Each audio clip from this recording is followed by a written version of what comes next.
out of her shackles and on the run. Alyesa Krivtsova gets goosebumps when she thinks back to the moment she freed herself from house arrest and fled from Russia to Europe. Right before I escaped, I was afraid because stupid thoughts kept coming into my head, like, what if this doesn't work and they arrest me? Would I have to run for miles through the forest? But she succeeded. Alyesa was able to enter the EU, to Lithuania. She knows if her escape attempt had failed, she would likely be in prison by now. Alyesa had been waiting under house arrest for the court's verdict. The charges were serious: discrediting the Russian army and justifying terrorism. Her crimes?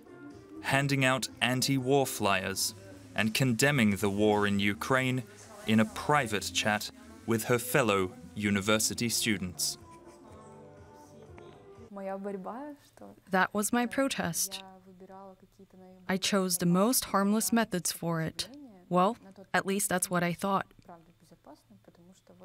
I don't agree with Vladimir Putin's regime, which instigated this war against Ukrainians, who are like brothers to us. Alyesa is one of the almost 20,000 Russians who have been punished for their anti-war stance. The most prominent among them is opposition leader Vladimir Kara-Murza, who strongly criticized Putin and publicly denounced the war in Ukraine. Another Russian was sentenced to 2 years in prison because his daughter drew an anti-war picture. Like Alyesa, he also tried to flee Russia, but he was caught and arrested. A careless joke or critical post is all it takes to get a knock on the door from the Secret Service, the FSB, and possibly end up behind bars. The Russian parliament has also tightened a law to make it more difficult for young men to avoid being conscripted. It's made it trickier to leave the country like Alyesa did. She believes repression in Russia will get even worse because the Kremlin fears its own citizens. What if all the young women who were against the war had taken to the streets and gone to the Kremlin?